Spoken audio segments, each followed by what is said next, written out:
Setelah peristiwa baptisan Yesus di Sungai Yordan, ketika Yesus dipenuhi oleh Roh Kudus juga, maka kekuatan Roh itulah yang kemudian memimpin Yesus dan membawa Yesus ke padang gurun.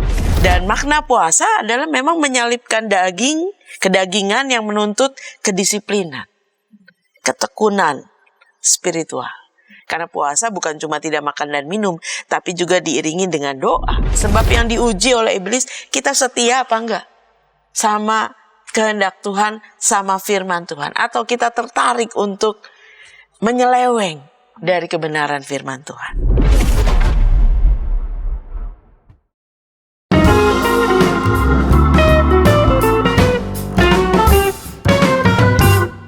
Sahabat YKB, kita jumpa kembali dalam program Ngulik Alkitab. Program Ngulik Alkitab ini diselenggarakan sebagai media, sebagai sarana bagi kita membaca kitab suci dan menggali setiap pesan yang ada dalam setiap teks yang kita ulik dan tentu saja melihat relevansinya bagi kehidupan kita sehari-hari. Saya sebagai pemandu percakapan, Pendeta Santiani Manurung.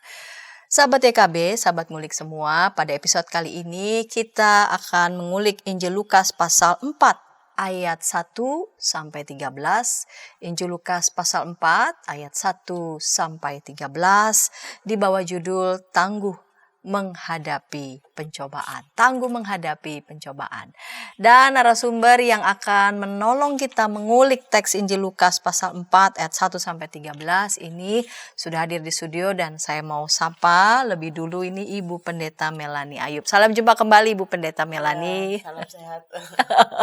Ibu Pendeta Melani, kita sudah ada di ujung-ujung tahun 2024 dan di episode kali ini dalam ngulik Alkitab, kita mengulik Injil Lukas pasal 4 ayat 1 sampai 13.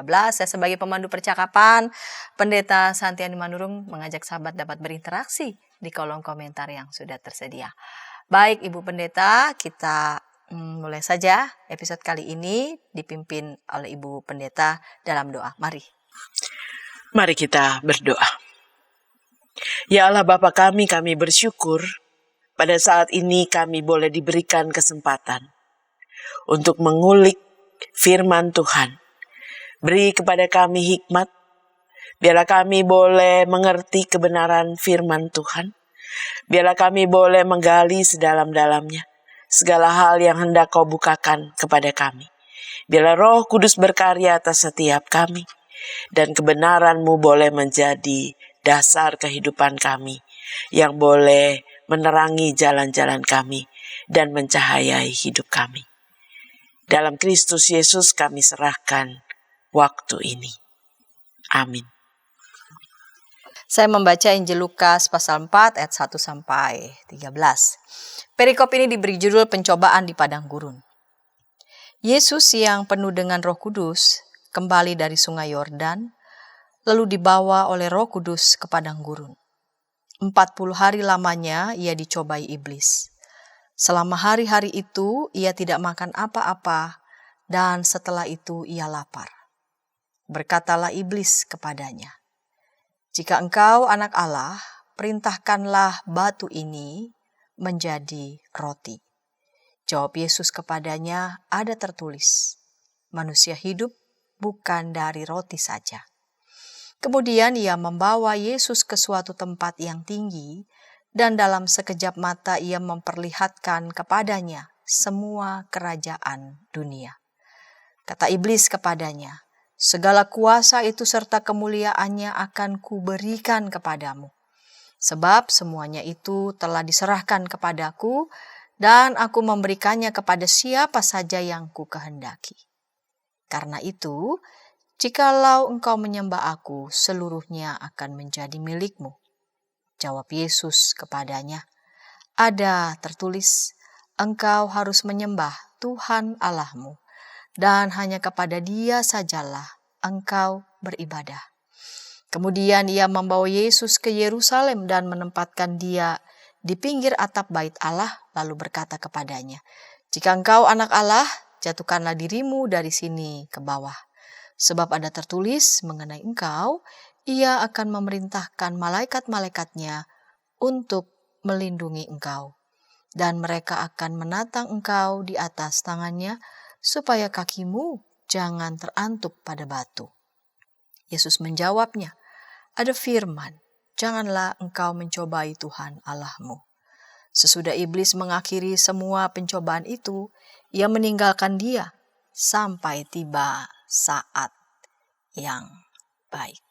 Baik Ibu Pendeta, saya sudah membaca dari Injil Lukas pasal 4 ayat 1 sampai 13. Dan menarik ini judul yang dipilih pada episode kali ini, tangguh menghadapi pencobaan. Nah, karena menarik, maka kita mulai dari judul nih. Kita mau ulik judulnya. Mengapa memilih judul ini? Bu Mel, apa yang menarik sih dari kata tangguh itu? Iya. Nah, kalau kita bicara tentang pencobaan, ya kemungkinannya kan ada yang berhasil, ada yang kemudian jatuh dalam pencobaan. Nah, kata tangguh itu menunjukkan bahwa Yesus bukan tipe yang jatuh dalam pencobaan, tapi Yesus adalah tipe yang tangguh. Menurut KBBI, kata tangguh itu memiliki arti sukar dikalahkan, kuat, andal, kuat akan pendirian, tabah, dan tahan menderita. Jadi ketangguhan itu memiliki arti kekuatan, ada keulutan juga, ada ketahanan juga. Nah, ketika Yesus dicobai di padang gurun, di tempat yang sulit, ya, padang gurun itu pasti panas sekali. Dan pada saat itu juga dia tidak makan apa-apa 40 hari. Jadi dalam keadaan lapar. Dan titik lemah ketika orang lapar itu, ya orang akan sangat menderita, sangat lemah, dan kemudian mungkin dia membutuhkan makanan. Tetapi justru dalam situasi-situasi sulit seperti itu, Yesus menunjukkan bahwa ia tangguh. Ia bisa menghadapi satu demi satu pencobaan yang diberikan iblis kepadanya, bahkan membuat pada akhirnya iblis itu mundur. Ya. Nah, dalam suatu ujian apapun bentuknya, pencobaan apapun bentuknya, yang membedakan mereka yang tumbang atau yang bertahan adalah dia punya ketangguhan apa enggak. Kalau dia punya ketangguhan, maka dia bertahan, dia ulet, dia punya kekuatan untuk melawan, bahkan menjadi pemenang. Dan menurut saya dalam teks Lukas 4, Yesus menunjukkan ketangguhannya. Bahwa dia tidak lemah, dia tidak menyerah, dia tidak jatuh, tapi dia jadi pemenang melawan godaan si iblis itu.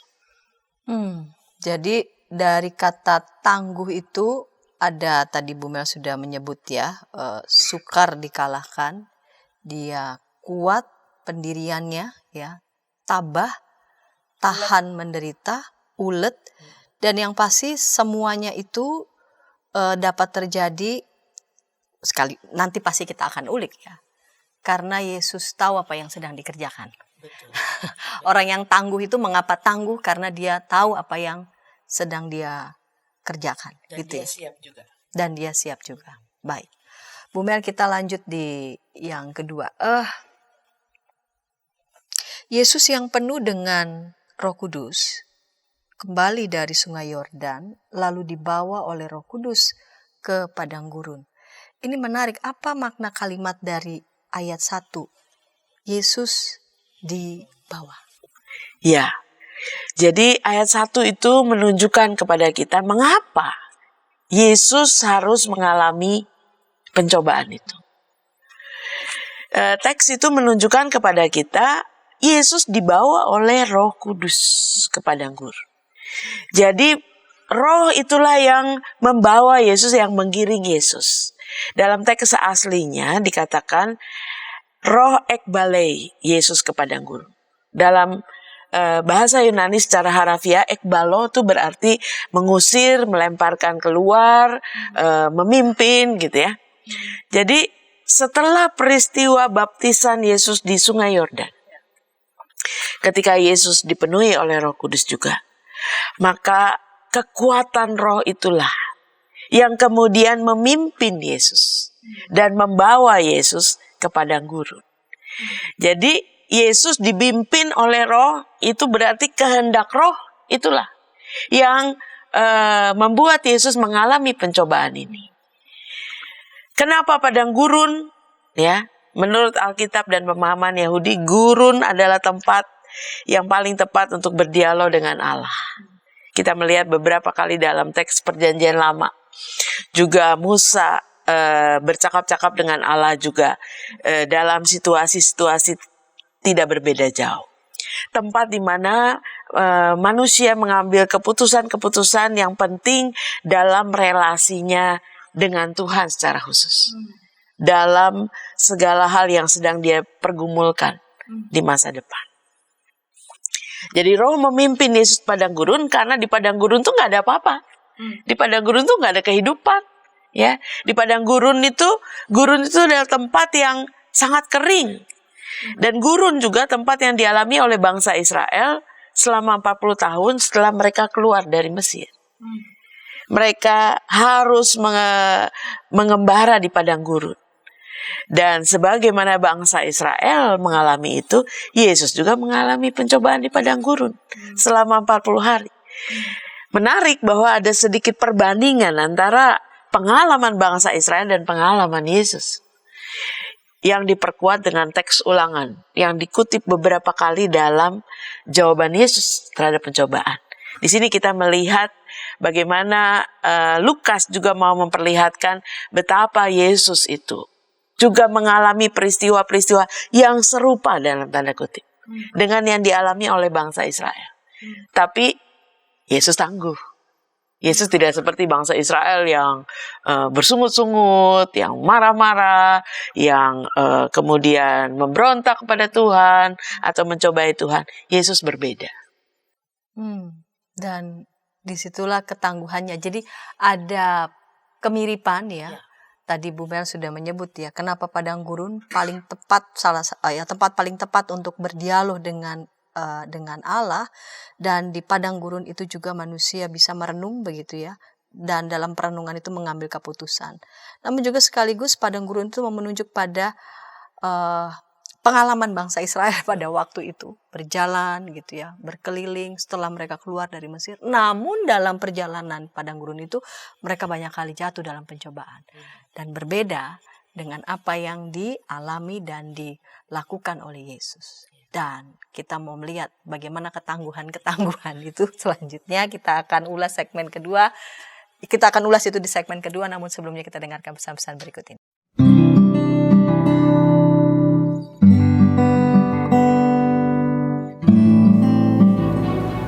Hi folks, this is Daily Spirit for Youth, a daily devotional that helps you grow closer to God and apply His Word to your life. Daily Spirit for Youth dapat Anda saksikan hari Senin sampai Sabtu pukul 4.30 waktu Indonesia Barat di channel YKB TV. Kita jumpa dalam acara Pembangunan Jemaat. Pembangunan Jemaat setiap Senin di minggu kedua dan keempat pukul 20 waktu Indonesia Barat. Dapat Anda nikmati di channel YKB TV.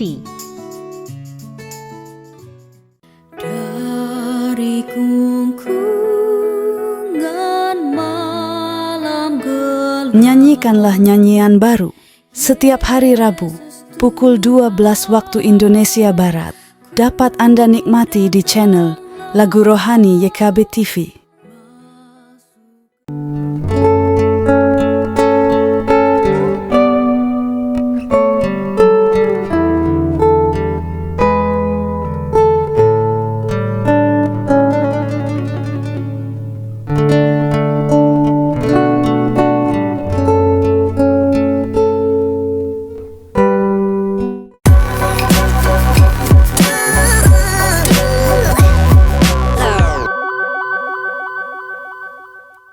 Sahabat YKB, kita kembali di program Ngulik Alkitab. Kami senang sahabat semua boleh tetap setia menyimak setiap ulikan pada setiap teks yang memang kita ulik bersama di setiap program Ngulik Alkitab. Pada episode kali ini kita mengulik Injil Lukas pasal 4 ayat 1 sampai 13 diberi judul Tangguh Menghadapi Pencobaan. Dengan narasumber Ibu Pendeta Melanie Ayub melayani sebagai pendeta Gereja Kristen Indonesia di Jemaat Agus Salim, Bekasi. Saya sebagai pemandu percakapan mengajak sahabat dapat berinteraksi di kolom komentar yang sudah tersedia. Baik Ibu Pendeta Mel, saya biasa menyapanya Bu Mel. Kita lanjut di segmen yang kedua ini dengan ayat selanjutnya. 40 hari lamanya ia dicobai iblis. Selama hari-hari itu ia tidak makan apa-apa dan setelah itu ia lapar. Ini menarik Bu Mel. Mengapa Yesus berpuasa? Tidak makan apa selama 40 hari lamanya. Ya, menarik soal puasa ini ya. Karena ini menjadi awal dari sebelum Yesus melakukan pelayanannya. Setelah dia dibaptis, sebelum dia sibuk repot sana sini, justru Roh memimpin dia untuk ke padang gurun dan tentunya berpuasa. Nah, puasa itu adalah disiplin rohani. Tidak makan, tidak minum, tapi bukan cuma soal tidak makan, tidak minum, tapi bagaimana dalam puasa itu, orang yang berpuasa itu memiliki waktu untuk merefleksikan dan merenungkan, fokus pada hal yang dia mau pikirkan dan renungkan.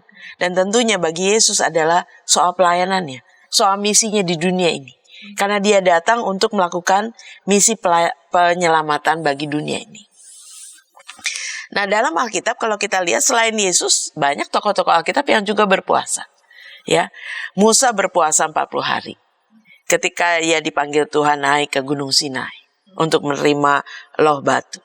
Elia juga berpuasa 40 hari ketika dia naik ke Gunung Horeb. Musa, Elia itu tokoh-tokoh penting dalam perjanjian lama ya. Yang juga menunjukkan kepada kita betapa perjumpaan dengan Tuhan, betapa sebelum melakukan misi Tuhan itu memang harus fokus. Harus sungguh-sungguh punya kepenuhan untuk mikirin nantinya mau gimana gitu. Apa yang harus dilakukan. Dan makna puasa adalah memang menyalipkan kedagingan yang menuntut kedisiplinan, ketekunan spiritual.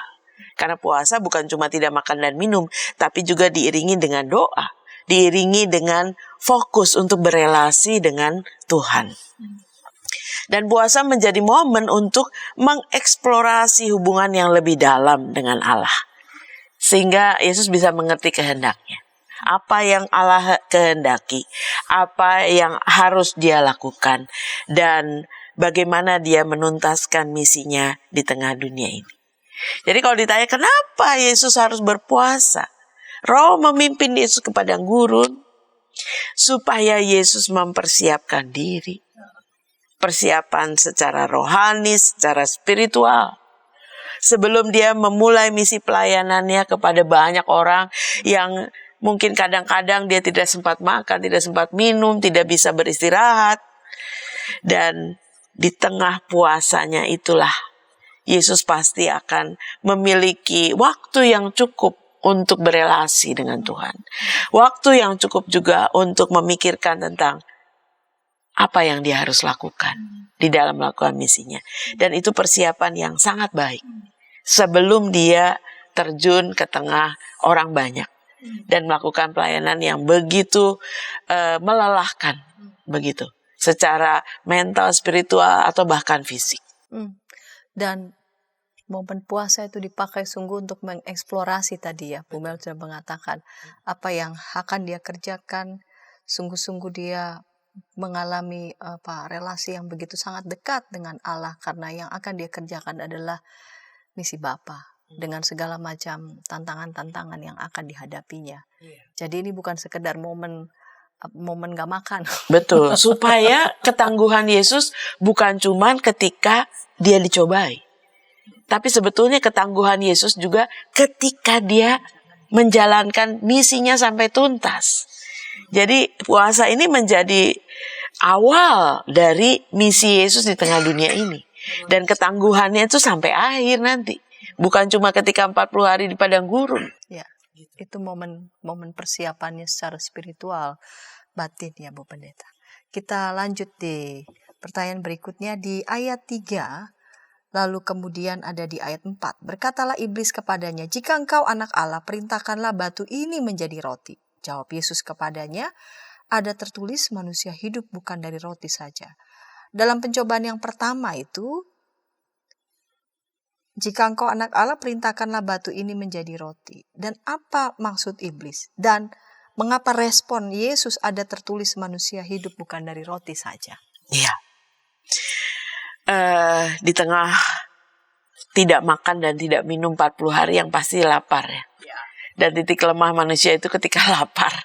Ya, pasti yang terbayang makanan ya, pasti yang terbayang, waduh, apakah nasi rendang Padang atau roti yang kadang-kadang hangat udah lapar gitu ya, banget, Indomie. udah nggak kepikir menunya, yang penting masuk ke perut. Iya, jadi wajar kalau godaan iblis yang pertama itu adalah soal roti, karena roti makanan utama orang Yahudi pada saat itu. Pasti Yesus butuh roti. Ya, dalam tubuh kemanusiaannya dia pasti butuh roti. Tapi menarik bahwa pencobaan iblis yang pertama itu dimulai dengan kata-kata jika engkau anak Allah, perintahkan batu ini menjadi roti. Jadi iblis bukan cuma bilang perintahkan batu ini jadi roti, enggak. Tapi jika engkau anak Allah. Jadi kalimat jika engkau anak Allah ini menjadi penekanan yang penting. Kalau Yesus melakukan apa yang disuruhkan oleh iblis, itu karena Yesus mau menunjukkan bahwa aku ini sungguh anak Allah. Jadi iblis tuh mengatakan jika engkau anak Allah. Penekanan pada diri Yesus sebagai anak Allah yang seharusnya bisa membuat Yesus mengubah batu menjadi roti. Dengan kata lain, Yesus diperintahkan oleh iblis untuk show of force. Menunjukkan kuasanya, menunjukkan siapa dirinya sebagai anak Allah yang pasti melakukan perkara-perkara besar. Bukan sekedar anak manusia. Dan godaan iblis ini sangat penting karena dia seolah-olah mau bilang kepada Yesus, kalau Yesus mau menunjukkan kuasanya sebagai anak Allah, ya nggak usah susah-susah lah. Nggak usah susah-susah sampai harus menderita lapar dan sebagainya. Yesus bisa melakukan apa saja. Kenapa harus repot gitu? Ya. Jadi godaan iblis yang pertama adalah justru mau mendorong Yesus untuk membuktikan statusnya sebagai anak Allah. Tapi kemudian dia mengatakan suruhlah batu ini menjadi roti. Tapi jawab Yesus menarik. Bahwa Yesus memulai jawabannya dengan kata ada tertulis. Tidak hanya di pencobaan yang pertama, tapi kedua dan ketiga. Ada tertulis. Manusia hidup bukan dari roti saja. Dengan kata lain, Yesus menolak godaan iblis atau menolak anjuran iblis itu karena sekalipun ia lapar, dia tidak mau menuruti kehendak iblis. Dia tidak mau menunjukkan siapa dirinya sebagai anak Allah itu. Dan jawaban Yesus dimulai dengan kata ada tertulis. Itu berarti tertulis di mana? Tertulis dalam firman Tuhan di Ulangan 8 ayat 3. Mungkin boleh dibaca. Ia merendahkan hatimu, membiarkan kau lapar dan memberi engkau makan mana yang tidak kau kenal dan juga tidak dikenal oleh nenek moyangmu, supaya engkau mengetahui bahwa manusia hidup bukan dari roti saja, tetapi dari setiap firman yang keluar dari mulut Tuhan. Ya, Ulangan 8 ayat 3 menunjukkan peristiwa ketika bangsa Israel diingatkan bahwa Tuhan bisa berikan mereka mana. Tuhan bisa mengenyangkan mereka dengan mana yang turun dari langit, bukan dari roti yang dibuat oleh manusia. Artinya, dengan Yesus merefer atau menunjuk pada Ulangan 8 ayat 3. Yesus mau menunjukkan apa yang terjadi dalam kehidupan bangsa Israel itu bisa terjadi lagi dalam kehidupan saat ini. Bahwa Allah bisa memberikan. Ini bukan persoalannya bahwa Allah tidak mau memberikan. Tapi Yesus justru menunjukkan sebagai anak Allah juga dia belajar taat. Karena itu dia bilang manusia hidup bukan dari roti, tapi dari setiap firman yang keluar dari mulut Allah. senjata untuk melawan godaan iblis adalah firman. Sebagai anak Allah justru Yesus menunjukkan betapa dia taat dan tunduk pada kehendak Allah, bukan pada keinginan dagingnya sebagai manusia. Ketika Roh membawa dia ke padang gurun, dia belajar untuk taat. Bukan show force. Bukan show of force, ya. Bukan show force, tapi justru yang dia tunjukkan adalah ketaatan. Dan untuk bagian pertama Yesus menang. Menang, tangguh. Tidak masuk dalam jebakan Iya, Batman ya. Karena memang godaan pertama, jika engkau anak Iya. Allah, godaannya adalah ayo dong dipertontonkan ya kuasa itu. Tapi Yesus kembali merefer pada firman Tuhan, dan di hadapan iblis dia mengatakan memilih untuk taat kepada Tuhan. Kita lanjut di pertanyaan selanjutnya ya, di ayat selanjutnya ini, apa maksud pencobaan kedua iblis dalam ayat 5 dia sampai ayat ke-7 ya Bu Pendeta. Lalu kemudian Yesus menjawabnya ayat ke-8. Untuk mengulas ini kita akan ulas di segmen ketiga, namun sebelumnya kita dengarkan pesan-pesan berikut ini.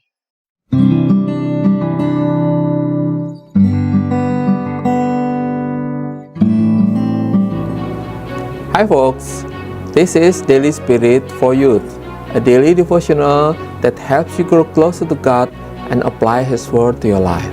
Daily Spirit for Youth dapat Anda saksikan hari Senin sampai Sabtu pukul 4.30 waktu Indonesia Barat di channel YKB TV. Kita jumpa dalam acara Pembangunan Jemaat. Pembangunan Jemaat setiap Senin di minggu kedua dan keempat pukul 20 waktu Indonesia Barat. Dapat Anda nikmati di channel YKB TV. Dari kungkungan malam gelap, Nyanyikanlah nyanyian baru setiap hari Rabu pukul 12 waktu Indonesia Barat. Dapat Anda nikmati di channel Lagu Rohani YKB TV.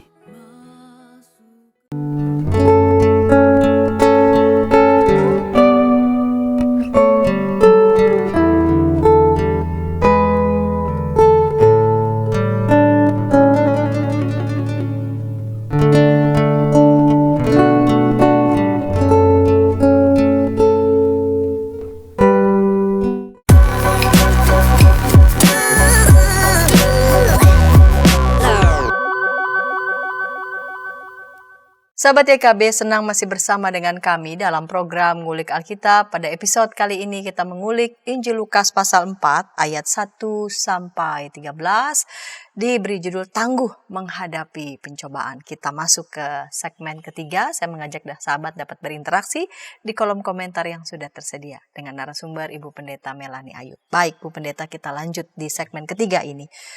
Apa maksud pencobaan yang kedua dari iblis yang ditujukan kepada Yesus, ayat 5 sampai 7 ini Bu Pendeta. Dan yang menarik adalah jawaban Yesus juga ada tertulis, engkau harus menyembah Tuhan Allahmu dan hanya kepada Dia sajalah engkau beribadah. Ya. Jadi kalau pencobaan yang pertama ada kata jika engkau anak Allah. Iblis mau Yesus untuk show of force, menunjukkan bahwa dia mampu melakukan segalanya. Sebetulnya pencobaan kedua juga tidak berbeda jauh. Masih dalam rangka iblis ingin Yesus menunjukkan bahwa dia anak Allah yang dikasihi Allah. Kalau iblis memperlihatkan segala kemegahan dunia ini, iblis mau mengatakan anak Allah tuh seharusnya punya segalanya. Punya segala hal yang mungkin dianggap dunia ini sebagai kemewahan, gemerlap dunia ini. Tapi iblis ingin Yesus mendapatkannya secara cepat gitu ya. Secara instan, dalam arti yang gak usah menderita. Gak usah repot-repot melakukan misi penyelamatan di tengah dunia ini. Tapi syaratnya adalah Yesus harus menyembah iblis. Artinya iblis mencoba mengajak Yesus untuk berkompromi, untuk motong jalan gitu ya. Sebab menyembah iblis itu berarti dia mengalami semuanya, tetapi juga menyembah iblis itu berarti Yesus harus mengikuti keinginannya demi untuk menerima segala kemegahan dan kekayaan atau gemerlap dunia ini. Nah, tentunya puasa Yesus itu cukup membuat Yesus untuk mengerti misinya di tengah dunia ini.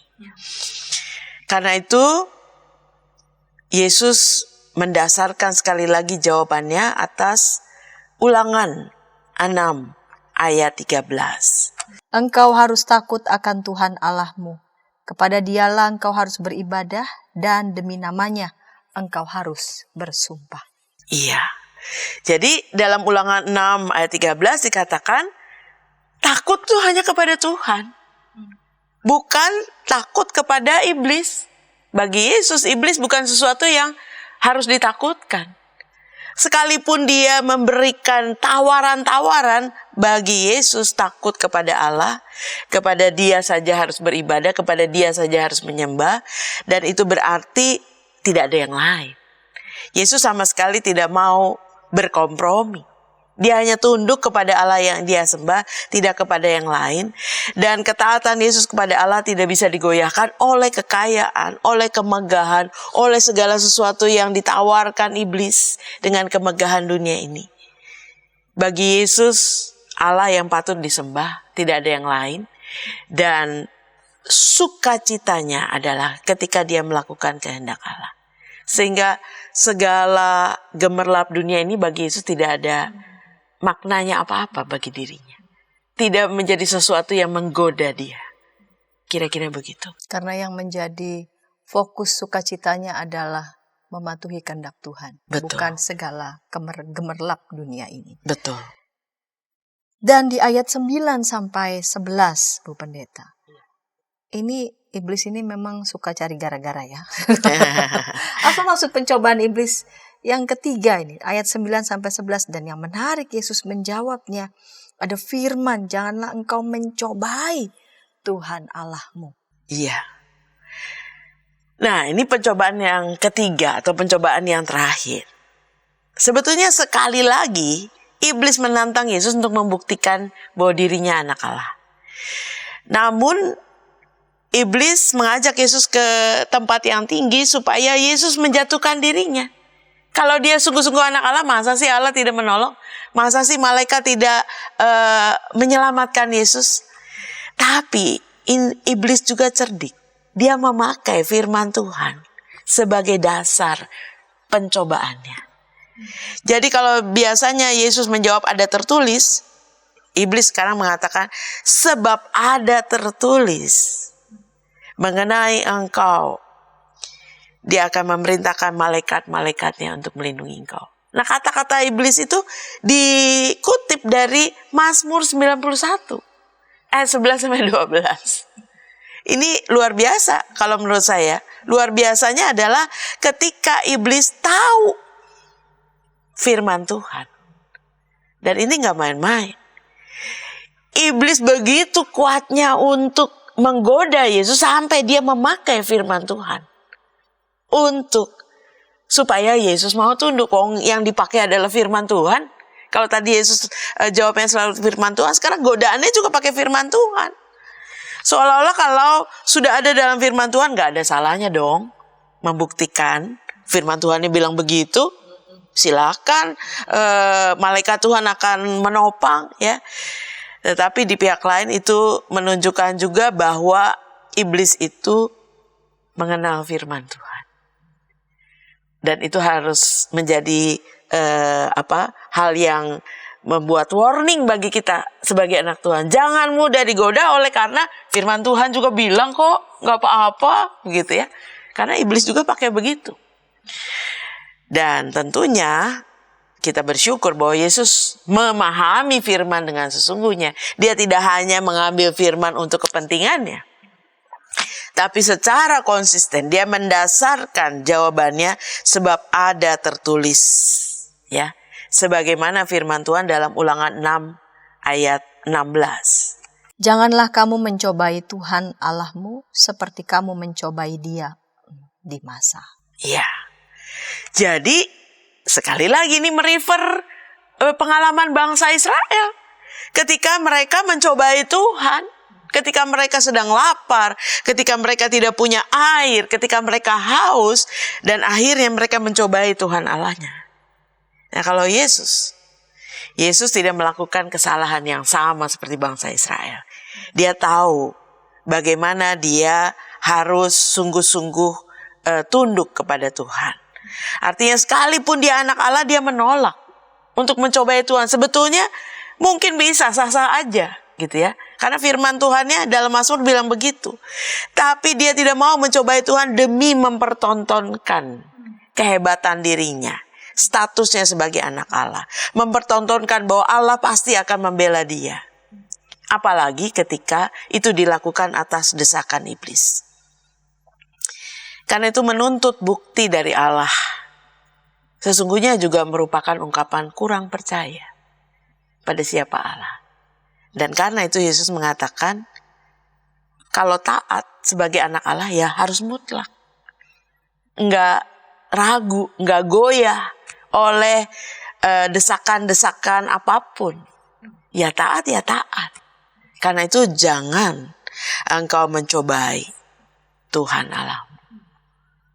Dan itu cukup untuk membuat iblis pergi setelah 3 kali pencobaan. Dan di ayat 13, sesudah iblis mengakhiri semua pencobaan itu, ia meninggalkan dia sampai tiba saat yang baik. Apa maksud pernyataan ini, Bu Pendeta? Ya, ini menarik ya. Iya, iblis tahu sadar kayaknya dia udah gak bisa lagi, tapi menunggu Betul. saat yang baik. Dia tahu bahwa dia kalah. Dia tahu bahwa dia kalah, dia mengakhiri dan dia mundur, karena orang kalah itu pasti mundur ya. Tapi mundur bukan untuk berhenti dan diam, mundur untuk menunggu waktu yang baik. Mundur untuk maju lagi. Mundur untuk siap menyerang lagi. Dan ini statement yang penting bagi kita sebagai umat Tuhan. Jadi pertama, iblis pergi karena dia tidak berhasil menjatuhkan Yesus. Yesus begitu tangguh. Yesus kokoh, kuat, teguh pada pendirian, pada firman Tuhan. Untuk taat. Namun kalau iblis mundur bukan berarti menyerah. Ia menunggu waktu yang baik. Waktu yang tepat. Momen yang berbeda untuk kembali. Dia mencari waktu mungkin saat orang menjadi lengah. Karena itu firman Tuhan itu mengajak kita untuk kita waspada. Coba kita bandingkan dengan 1 Petrus 5 ayat 8. Waspadalah dan berjaga-jagalah, lawanmu si iblis berjalan keliling sama seperti singa yang mengaum-aum dan mencari orang yang dapat ditelan. Ya, teks dari 1 Petrus ini mendukung pernyataan iblis ini. Iblis ini kalau mundur bukan berarti ya udah nggak akan balik-balik lagi gitu, enggak. Tapi seperti singa yang sedang mengaum-ngaum dan sedang melihat-lihat mangsanya, kapan mangsanya lengah langsung dia bisa menangkap, menyerang gitu ya. Karena itu teks ini mengajak kita untuk waspada dan berjaga-jaga. Karena kita tidak tahu kapan dia akan menunjukkan lagi upaya-upayanya. Bu Pendeta sudah menyampaikan sebetulnya dalam setiap ulikan bersamaan juga dengan relevansinya. Namun bisakah Bu Pendeta mengkristalisasi lagi begitu ya? Apa relevansinya buat kehidupan kita nih ketika kita bercermin dari apa yang Yesus alami, pencobaan yang Yesus alami di padang gurun? Ya. Lukas 4 sebetulnya sangat menarik, sangat relevan dalam kehidupan kita. Sebab sebagai manusia, kita selalu berada dalam pencobaan. Kita berada dalam situasi-situasi yang bisa menggoda kita.